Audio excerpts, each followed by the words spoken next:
같이 나왔나? 아비는 살인자였습니다. 끊자. 끊는다. 여보세요, 사원 아빠. 밤이 깊어도 돌아오지 않았던 7년 전 그날 이후 세상이 그에게 준 것은 사형수라는 낙인, 그리고 직접적인 사유는 따로 있네요. 피해자는 아이의 입을 막아 질식살해한 후 시신을 호수에 유기한 것으로 보인다. 여기 또 한 사람의 아비. 이런다고 세령이가 살아 돌아와? 세상이 그에게 준 것은 피해자의 유족이라는 연민이었죠. 어떤 놈이 그랬는지 찾아서 똑같이 갚아줘야지. 하지만 내 딸아이 입을 틀어막아 죽이고 호수에 던졌다고? 사람 진짜 악마예요. 세월의 안개가 걷히고 숨겨진 형상을 드러내기 시작한 두 아비의 진실. 이것이 디렉터스 컷 오늘의 영화 7년의 밤의 시작입니다. 소녀를 차에 치여 죽인 것도 모자라 댐의 수문을 열어서 마을 주민 모두를 수장시킨 남자. 누구도 이해하기 힘든 가공할 살인 행각인데요. 허나 광해 왕이 된 남자를 통해 역사의 행간을 들여다봤던 추창민 감독은 말합니다.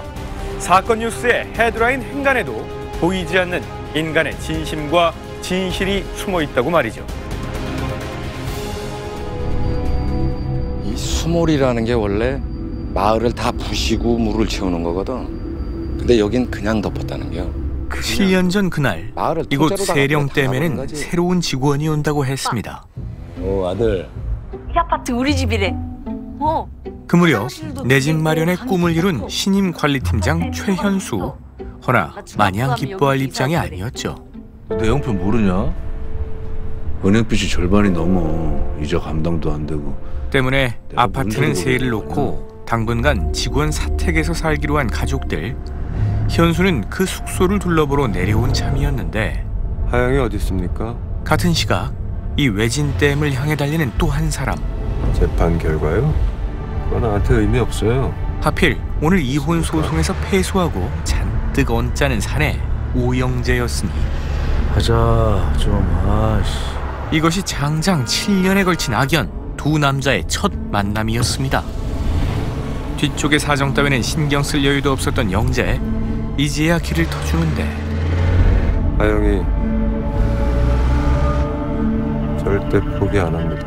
처갓집과의 소득 없는 통화에 심사가 꼬인 걸까? 엄한 승부욕과 화풀이가 현수에게 향하고 끝내 닥쳐온 위기일발의 상황. 이것이 영화의 첫 번째 디렉터스 컷입니다. 지금 보신 장면은 스티븐 스필버그의 감독 데뷔작 대결에 대한 오마주입니다. 감독이 이 작품을 인용한 데는 두 가지 이유가 있는데요.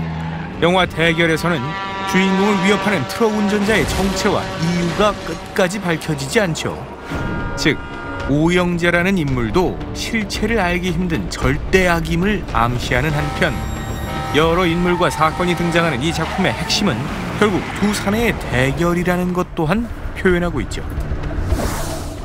자, 이제 오영재라는 이 문제적 인물에 대해 알아봐야겠습니다. 일어나. 치과의사요, 병원장이자 세령마을의 땅 절반을 소유한 유지였지만 세령이 엄마랑 연락하지. 그 명성에 가려진 것은 오랫동안 아내와 딸에게 폭력을 휘둘러온 추악한 사생활이었죠. 아내가 달아난 것도 체벌이 부족해서라고만 생각하는 괴물. 하영아, 나 기어이 모녀간의 비밀 휴대전화를 찾아낸 그날 밤. 대답을 좀 해! 기억해봐. 내가 너한테 어떻게 해줬는데. 마지막 희망마저 차단된 어린 딸의 선택지는 하나뿐이었습니다. 미처 신발을 신지 못했다는 것조차 생각할 겨를도 없이 아빠의 소나귀에서 벗어나야 했던 12살 세령이 오로지 살고 싶다는 열망으로 외딴 호수마을의 어둠 속으로 다름질치던 그때 찰나의 순간에 산산조각 나버린 소녀의 열망, 그리고 현수의 미래. 그날 이후 수만 번을 후회했습니다. 만약 그때 다른 선택을 했더라면. 허나 이미 막다른 궁지에 몰린 가장의 손에 의해 세령은 자신의 이름을 딴 호수 깊은 곳에 잠들고 맙니다. 사장님, 다 됐습니다. 고란이라서 저던 거지 멧돼지라도 툭 튀어나와봐. 그냥 자신이 간다니까. 세령마을에 갔다는 흔적마저 지워버린 현수는 견디기 힘든 자괴감에 시달리고 마을 전체를 뒤져도 끝내 나타나지 않은 소녀. 남은 장소라곤 한 곳뿐이었으니 최악의 가능성이 결국 현실이 되어 돌아온 이 장면에서 두 번째 디렉터스 컷이 시작됩니다. 수몰지구의 인공호수가 배경인 이 작품에서 물 위에 자란 이 나무들은 감독의 메시지를 대변합니다. 사실과 진실 사이에는 그러나라는 게 있다라고, 그러나가 이제 제가 표현해보고 싶었던 것 같아요. 즉, 물 위로 드러나 있는 나무는 세상에 알려진 사실을 상징한다면 진실의 뿌리는 보이지 않는 곳, 물 밑에 잠겨 있다는 것을 표현하고 있죠. 여기 11시 2분 내려오는 차가 하나 더 있거든요. 마침내 사건 당일 외지 차량이 드나든 흔적이 포착되고 사고입니까? 사건입니까? 세령의 죽음을 둘러싼 새로운 진실 또한 수면 위로 떠오릅니다. 직접적인 사인은 따로 있네요. 피해자는 아이의 입을 막아 질식 살해한 후 시신을 호수에 유기한 것으로 보인다. 하면 접촉사고 직후에도 아이가 살아있었다는 얘기. 그런데 내가 내 딸아이 입을 틀어막아 죽이고 호수에 던졌다고? 용의선상에 오른 건 영재였죠. 이런다고 세령이가 살아 돌아와? 소문의 화살도 그를 향하고 있었으니 어떤 놈이 그랬는지 찾아서 똑같이 갚아줘야지. 딸을 잃은 슬픔 때문이 아니었습니다. 감히 자신만의 악의 제국을 무너뜨렸다는 분노로 견딜 수 없었던 영재. 직접 범인 사냥에 나서기로 작정하는데 그가 애타게 찾는 사냥감이 자신의 지척에 있었다는 사실은 전혀 알지 못했습니다.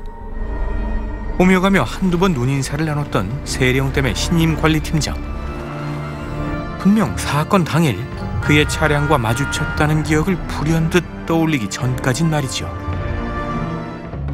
이젠 올가미를 준비할 시간. 원장? 죽은 애 아버지 말이에요. 팀장님 이사 날짜를 물어보더라고요. 왜? 어디서 봤다고 하던데요? 그리고 마침내 찾았습니다. 사고 다음날 바로 차를 맡겼다네요.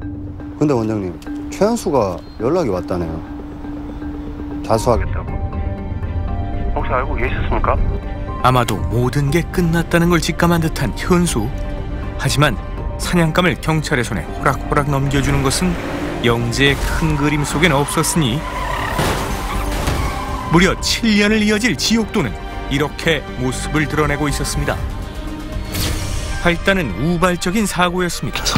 허나 죄와 벌, 복수의 톱니바퀴 속에서 사건은 끝내 후세대의 굴레로 남을 거대한 참극으로 귀결되고 마니 7년간의 대결, 그 시작과 보이는 사실과 보이지 않는 진실, 이것이 7년의 밤의 디렉터스 컷이었습니다.